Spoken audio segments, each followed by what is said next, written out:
फणसाची चोरी.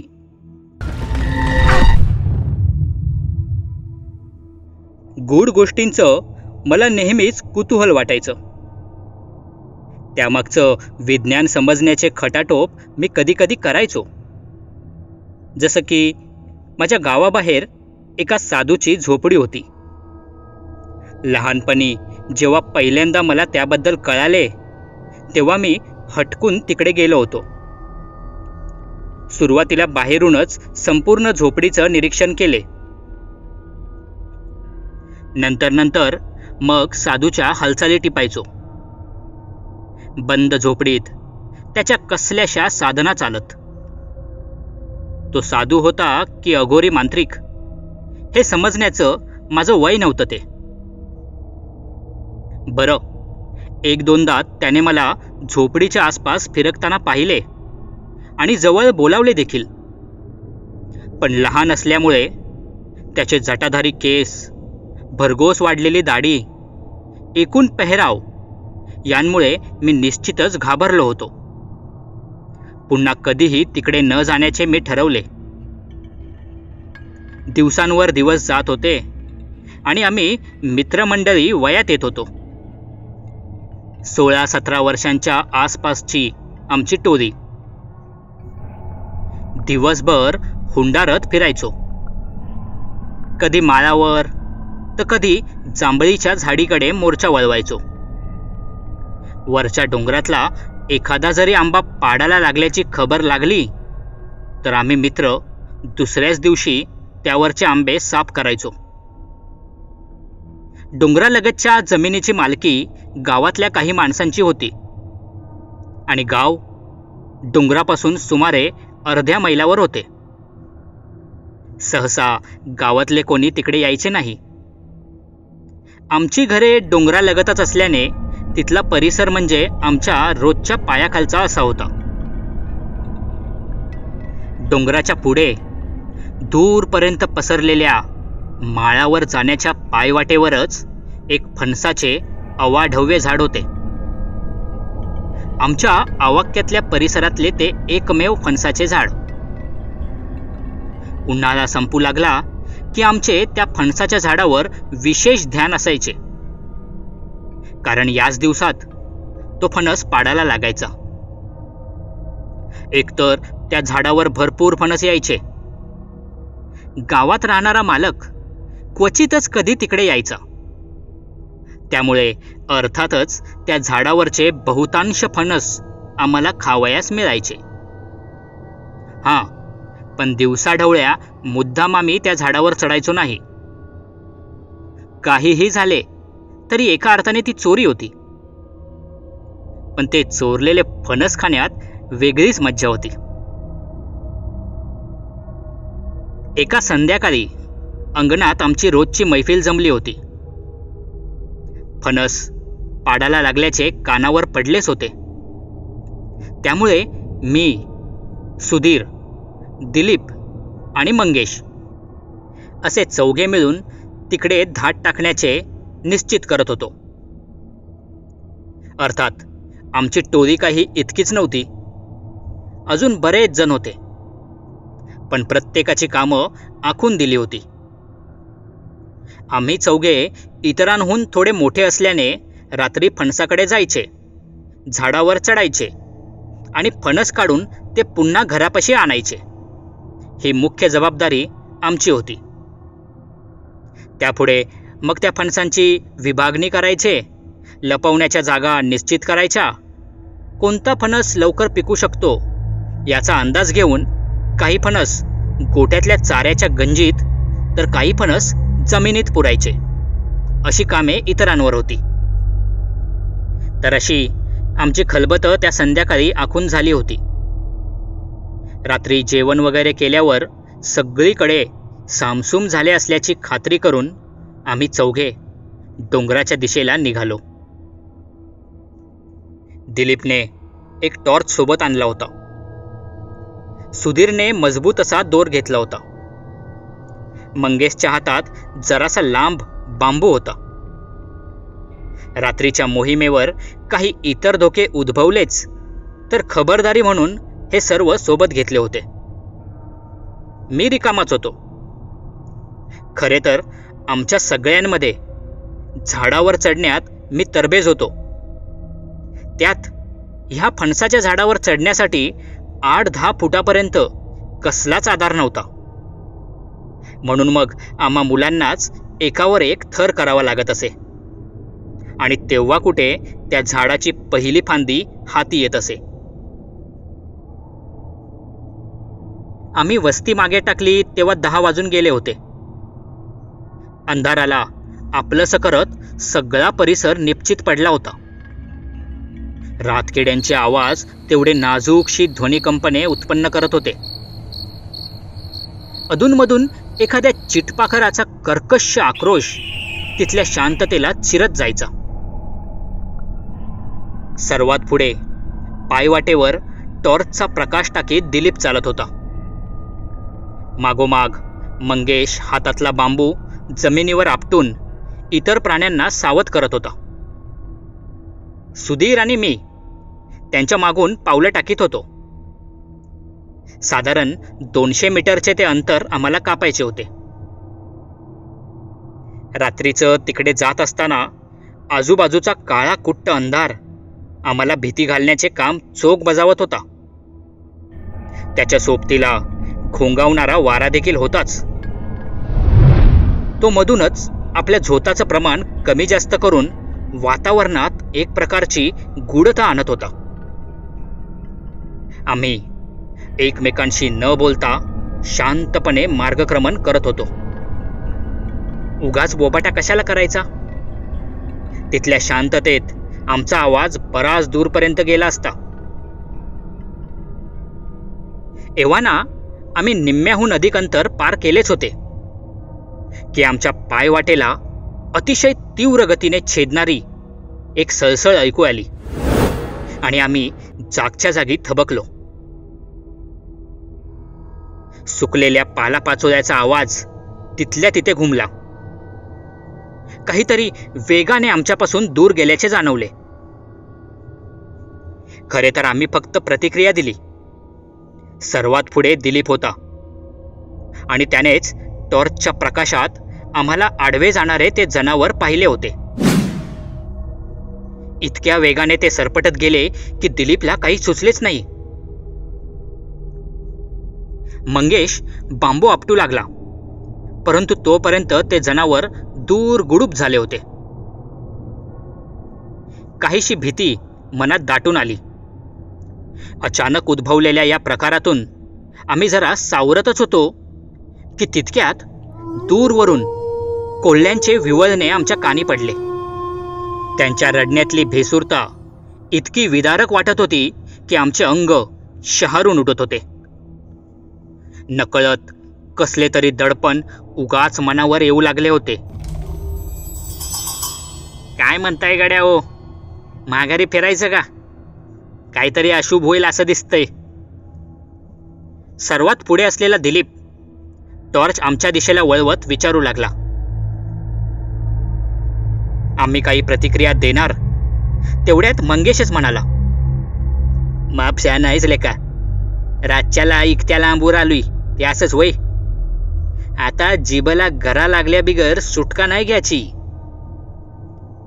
मंगेशच्या बोलण्यात दांडगा आत्मविश्वास होता आणि आमच्या ढेपाळलेल्या मनोधैर्याला सावरण्यास तोच कारणीभूत ठरला. मी आणि सुधीरने देखील मागे फिरण्यास नकार दिला.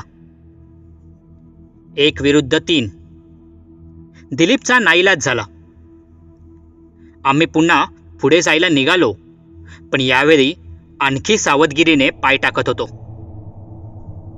चांदण्यांच्या प्रकाशात दुरून फणस दिसत होते. आताशा आम्ही त्यापासून काही अंतरावर असलेल्या सावाड्याच्या झाडापाशी येऊन पोहोचलो. अचानक दिलीपच्या हातातला टॉर्च बंद चालू होऊ लागला. त्याला हातावर आपटत दिलीप तपासू लागला. पायाखालची वाट दिसत नसल्या कारणाने आम्ही तिथेच थांबलो. दिलीप टॉर्चची बॅटरी काढून पुन्हा टाकू लागला. मी आणि सुधीर मागून इतरत्र पाहत निरीक्षण करत होतो. मंगेश सावाड्याच्या झाडाला टेकून आपला बांबू नाचवत होता. इतक्या अंधारातही त्याला मस्ती सुचत होती.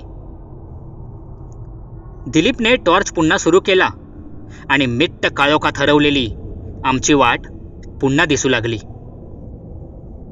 तितक्यात अंगावर पाल पडल्यासारखा मंगेश दचकला. आम्ही तिघे सावध होऊन त्याच्याकडे पाहू लागलो. काय रे मंग्या, दचकाय काय झालं? मी विचारले. मंगेश अजूनही बावचळल्यासारखा एकटक हातातील बांबूकडे पाहत होता. मग एकदम बांबूचं दुसरं टोक त्याने वर केलं आणि सरकन घसरत आलेली ती जुनाटशी माळ त्याच्या गळ्यात येऊन स्थिरावली. बहुधा सावाड्याच्या वरच्या फांदीवर कुणीतरी मुद्दाम अडकवली असावी. आमच्याकडे चमत्कारी नजरेने पाहत मंगेश बोलू लागला. आता माझ्याकडे जादूची शक्ती आली आहे. बोला, काय इच्छा आहे तुमची? त्याच्याकडे पाहून सुरुवातीला तर आम्हाला घामच फुटला होता, पण त्याचा खोडकर स्वभाव माहीत असल्या कारणाने आम्ही लवकरच मन शांत केले. ए मंग्या, याद घालवू नगस, चाल पटापट, सुधीर म्हणाला. दिलीपने दुर्लक्ष करत पुढची वाट धरली आणि त्याच्या मागून आम्ही गपचूप फणसाच्या झाडाकडे जाऊ लागलो. तिथून फणसाचे झाड फार दूर नव्हते. काही अवधीतच आम्ही तिथे पोहोचलो. फणसाच्या झाडाखाली उभे राहून दिलीप वरच्या फांद्यांवर टॉर्चचा प्रकाश टाकत होता. आम्ही तिघेही वर पाहत निरीक्षण करत होतो. सहज मिळण्याजोगे 5-6 फणस नक्की केल्यावर झाडावर चढण्यासाठी मी पुढे सरसावलो. पण तितक्यात मंगेश पुढे आला आणि बोलू लागला. नेल्या, आज मी चढणार झाडावर. यावर आम्ही तिघेही नवल करू लागलो. खरे तर मंगेश नेहमीच झाडावर चढण्यासाठी घाबरायचा आणि आज एकदम त्या विपरीत जाऊन तो झाडावर चढण्याचा हट्ट करत होता. पण हे साधेसुधे झाड नव्हते. त्याची मुख्य फांदीच सुमारे 8-10 फुटावर होती. मंग्या, पुन्हा कधीतरी दिवसाचं चढ की तू, आज निलेला जाऊ दे वर. सुधीर मंगेशला समजावू लागला. नाही नाही, ते काय जमायचं नाही, आज मीच चढणार झाडावर. मंग्या इरेला पेटला होता. आम्हाला कळत नव्हते की एकाएकी मंगेशमध्ये असा बदल कसा काय झाला. मी दिलीप आणि सुधीरला खुणावले की जाऊ दे, चढू दे त्याला वर. खाली झाडाच्या खोडाला घट्ट पकडून आम्ही मंगेशला उचलून घेतले. आमच्या हातांचा आणि खांद्यांचा आधार घेत मंगेश वर चढू लागला तर खरा, पण खाली आमची परिस्थिती बिकट होऊ लागली. वर उचलण्यासाठी मंगेश शरीराने दिसतो तेवढा काही सोपा नव्हता. त्याचं वजन बरंच वाटत होतं, इतकं की आणखी थोडा वेळ जरी गेला असता तरी आम्ही मटकन खाली बसलो असतो. पण तसे काही झाले नाही. मंगेश कसाबसा वर चढला. दिलीप टॉर्चचा प्रकाश त्याच्या भोवताली टाकून मंगेशला पुढे जाण्यास सुलभ करत होता. मी आणि सुधीर श्वास रोखून वर पाहत होतो. वर गेलेल्या मंगेशच्या वर्तनात आम्हाला अधिकच बदल जाणवू लागला. तो वेड्या वाकड्या हालचाली करत फणसापाशी पोहोचत होता. मध्येच आमच्याकडे पाहून कसलेसे इशारे करत होता. दिलीप त्याच्यावर टॉर्च रोखून होता. शांततेत आणि लवकरात लवकर काम पूर्ण करावं म्हणून आम्ही देखील त्याला समजावत होतो. पण मंगेश फक्त हसून प्रतिक्रिया देत होता. आम्हाला वाकुल्या दाखवत होता. एकाएकी काय झाले कुणास ठाऊक, पण त्याच्या तसल्या वर्तनाने त्याचा तोल गेला आणि मंगेश झाडावरून थेट खाली पडला. आम्ही काही हालचाल करावी तोपर्यंत जमिनीवर धप्प असा आवाज आला. अकस्मात दूरच्या वाटेवरून पुन्हा कोल्हेकोई ऐकू आली. मंगेशला सावरण्यासाठी पुढे आलेलो आम्ही त्याला हात देणारच होतो की त्याला पाहून धक्का बसल्यासारखे आम्ही जागच्या जागी थिजून गेलो. दूरवरील कोल्ह्यांच्या त्या भेसूर रडण्यात आता आणखी एक आवाज सामील झाला होता.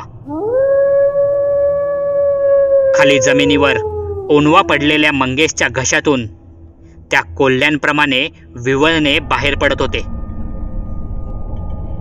याला एकाएकी झाले तरी काय, आमच्या मनात हाच प्रश्न उचली घेत होता. पण ती वेळ काही निष्कर्ष काढण्याची नव्हतीच. समोर मंगेशचे ते भयानक वर्तन पाहून आम्ही फक्त बघ्याची भूमिका घेतली होती. कोल्हेकोई सुरू असेपर्यंत तो प्रकार आम्ही चुपचाप सहन केला. त्यानंतर मात्र शांत होत मंगेश सफाईने उठून उभा राहिला.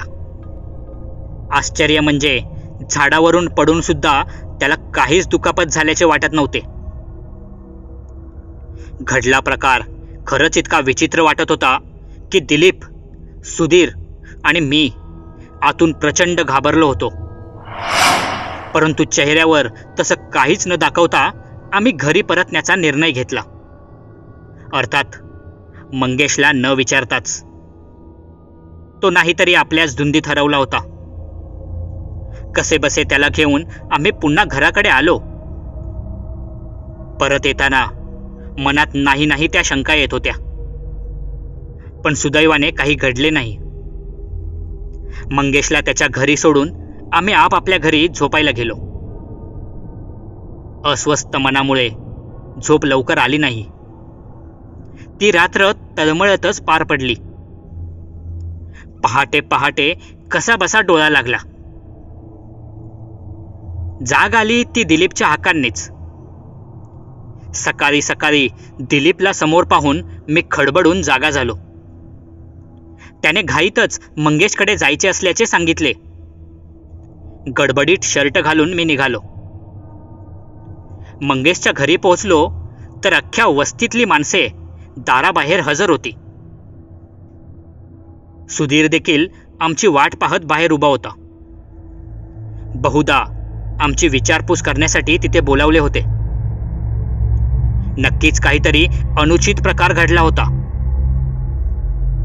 कालचा प्रसंग आठवून माझ्या अंगावर काटा आला. गर्दीतून वाट काढत आम्ही त्याच्या घरात गेलो तर त्याची आई आमच्या अंगावर धावून आली. कुठे गेला होतासा रातच्याला? पोराचं अंग तापलंय बघा कसलं. तिने ओरडतच आम्हाला जाब विचारला.